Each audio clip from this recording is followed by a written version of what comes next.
This episode is brought to you by the European Coworking Assembly. We are everything Coworking Europe. If you head to the Coworking Assembly website, you can connect with our World Coworking, European Freelancers Week, Coworking Symposium, Coworking Library, and Coworking Tools.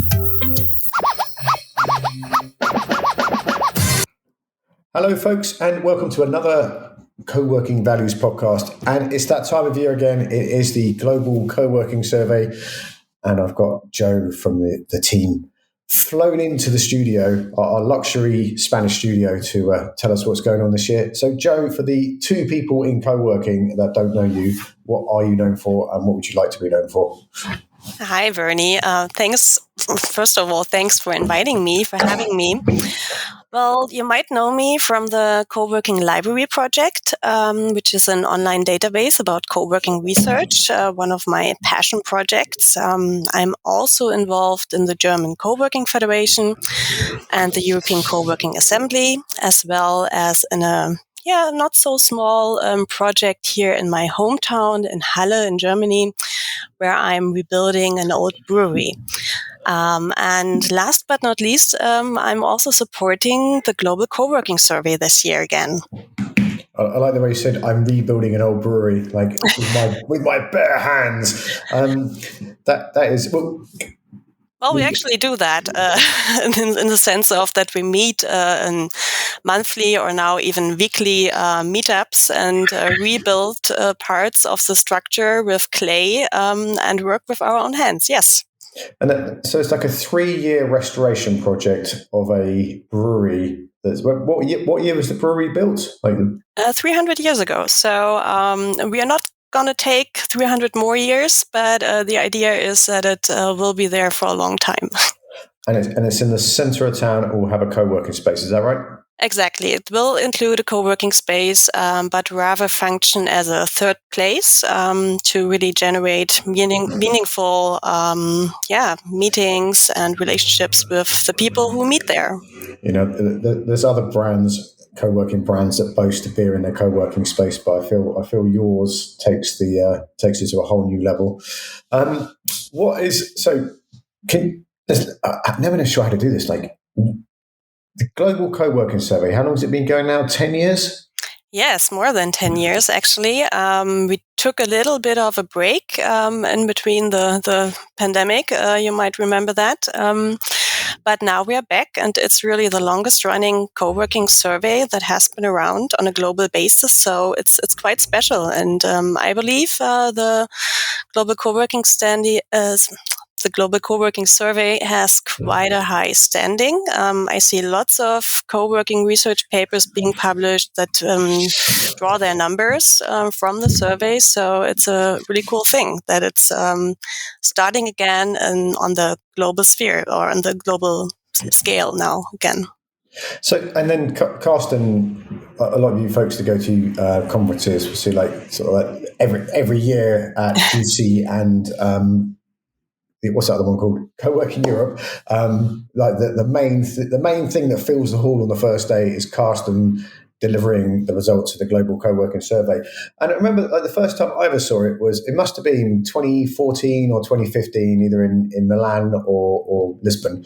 And it was the first time I'd seen that much data presented presented about what was going on. And for me, that made me feel like, oh, this co-working thing is deadly serious now. It's not some friends gathering around a table with their laptops. There's data and everything. So yeah, I mean, that's the interesting thing, that it actually happened simultaneously in different parts of the world. I mean, we always say, it started in San Francisco, but that there is something about this working together without actually being part of the same organization. And it's super interesting to see the co-working movement grow. And Carsten is a frequent speaker on all those different conferences. And we're really hoping to present some interesting results with the new survey. So who is this directed at? Well, basically everybody, as everyone can take the survey and it will lead you through the different paths of the survey. So regardless if you are a co-working member, a co-working space operator, if you have previously owned a co-working space, or if you want to open one in the future, the survey offers the right path for you. And for me personally, I'm really super interested in the stories of the co-working operators who might have to shut down their space, because those are the stories that we rarely hear about, and where we don't really find out why the space is really closed down. I mean, it's easy to say, it's because of economic reasons due to the pandemic, but I'm sure there are a few more reasons here, and the survey is one tool to find out more about that. So basically, anyone can take the survey. Yeah, I get a little tired of hearing that XXX brand is going to open 3,000 new spaces in the next 10 years and be worth 50 gazillion pounds, and then the real independent co-working spaces, like, they sort of don't get a look in. They don't get a look in at the top 3 results in Google that are paid for. So there's a bit in here that you're collaborating with Ashley Proctor and the Idea Project to ask some inclusion and accessibility questions. Is that right? Yes, that's a really nice collaboration. It's the first time that we included a set of questions that are directed at the topic of diversity and inclusion. So for that, we've been working closely together with the Co-working IDEA project, where I'm also personally involved in, and it will be quite interesting to draw some numbers out of that. Then again, there are also, for that survey part, there's also the option to tell us a little bit more in a free field where you can fill in your thoughts on the status quo of diversity and inclusion in co-working, which we are really super interested in. Well, I mean, obviously that is important, but why is that important? Can you just spell it out for our listeners about the idea and survey and co-working? Yeah, I mean, the co-working scene, the co-working movement, as I would rather see it, it's evolving, and things are changing, and we have to ask again and again, who is not in our spaces? Why are they not here? Who cannot participate of this new culture in working differently? And that's why we need data on that to also see maybe if projects like the Co-working Idea Project do have an impact, if something changes. And that is the best way to do it is by looking at the numbers and how things are increasing or decreasing, how maybe spaces become more accessible for folks who may previously not have been able to go to the space, and to track that is one of the ideas behind the Global Coworking Survey this year. Yeah, I was really over the moon when I saw that, because I think there's white men like me that will enthusiastically read data reports, and when they see that in a data report, it might prompt them a little bit to take some action in that area. Because there's at the Co-working Alliance Summit, one of the key topics that came up in all the areas I was about how co-working conferences are still full of people like me, like lots of white men talking about the future of work as if it doesn't include anyone else. And I'm sure, very few people are deliberately intending it to go that way, but it's really important that I'm lucky because I see myself in nearly every aspect of the future of work where I look, but I know lots of people don't. So where is the other bit that I always think is important with this survey is it says, are you a member? So it's not just operators filling it in, it's members and people that work in the place. And I feel that every year people think it's like for operators to fill in, but can you explain the membership part is very important too? Yes, exactly. I mean, it's about people who use a co-working space or also who have been using one before or who plan on using one. So basically, you will have different questions depending on what your answer would be to the member status, I would say. And it's quite important to get that data as well, because I mean the operator perspective is one point of view, but of course we also want to hear from the members and see their perspective.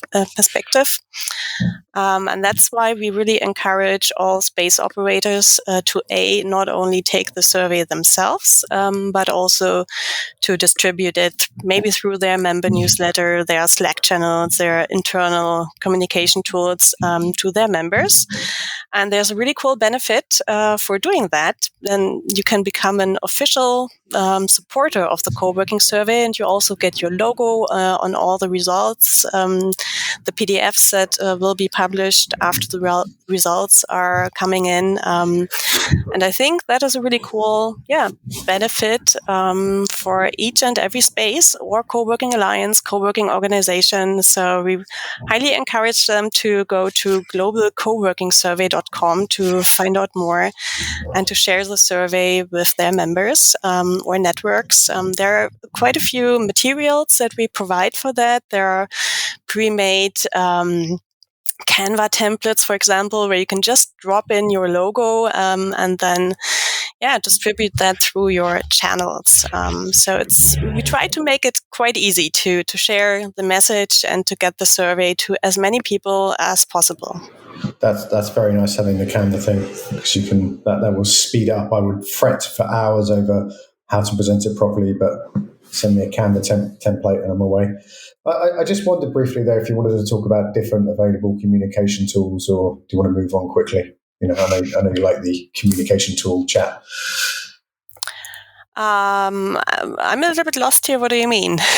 No, we always talk about which is the best channel, like Slack, WhatsApp, and every 6 months we have a conversation in the European Co-working Assembly about how to communicate. Can you say the other bit is? Did you want to say something there? Sorry. Yeah, I think that's really very different for each and every community. And, I'm involved in the German co-working federation. And we have our Slack channel, but we realize, okay, we don't reach everybody. I think the best way to do is have the really crucial information be sent out with a newsletter. That's also why this is one requirement for becoming an official supporter of the Global Coworking Survey, that you send out a newsletter to your network, to your members. And by forwarding us the newsletter, we can then mark you on our list as an official supporter and include the logo and a link in all the publication materials afterwards. So that's the idea behind the supporters of the survey. That's really. I didn't know that's how it worked. That's really smart. Can you say a bit about the anonymity, because that's crucial. That's correct. That's something I'd be like, oh, are they going to check my answers and hate me for saying that's bad? And then there's how it reflects in the actual results of the survey. Nope. That's a major part of this survey. We do not, obviously we want to know from which country you come to sort of also see whether it makes sense to maybe publish even country reports for individual countries. But other than that, we don't ask you for any personal information. We will not collect the name of your space or your personal name or address or anything like that. And that is because we want the survey to really reflect the reality. We want to avoid the socially desirable answers, I would say, because we want to hear the good and the bad. To really see that you give honest answers on your status quo. Because even though, the co-working world seems to be very shiny and everything, the whole discourse around new work is very, there are really cool pictures and everybody is happy all the time. And hey, thank God it's Monday. It's like the movie. maybe that's not always the case. I mean, some things are not running okay, and we want to hear about the good and the bad sides of co-working. So that's why we don't ask you for any personal information. So none of your answers can be traced back to you. We use, however, I think it's just one cookie within the survey. So when you start the survey and you want to stop in between, you can just close your browser, but go later on back, and you don't have to start from the beginning of the survey again, but the cookie will sort of tell you, okay, you've been at the second page of the survey, and then continue from there on. So you don't really have to do it all in one take. But I mean, it's about 10, 15 minutes of your time that are really, well invested for the global co-working sector. So do you think, is what you're saying, Joe, like if I spend 15 minutes of my time, I can help change the world? Definitely. And you can, of course. I mean, you can totally contribute to exciting co-working research. Not only is the data going to be used at or for articles at Deskmag, and then, of course, slides with the results. But I'm sure that we will see a lot of scientific research papers, maybe even books that will cite the numbers of the Global Coworking Survey, as I have done that in the past. So I believe the survey is really quite groundbreaking and important, as we have the data sets from the previous 10 years as well, and we can put those into perspective, and have this approach of really looking not all the way back to the beginning of co-working, but really seeing the progress of how it all evolved. And to have that data is quite cool. So when it's all done and produced, is there how do I get hold of it? Is there like a paid version and a free version, or do I have to work for an organization to get access to it? What's the end availability?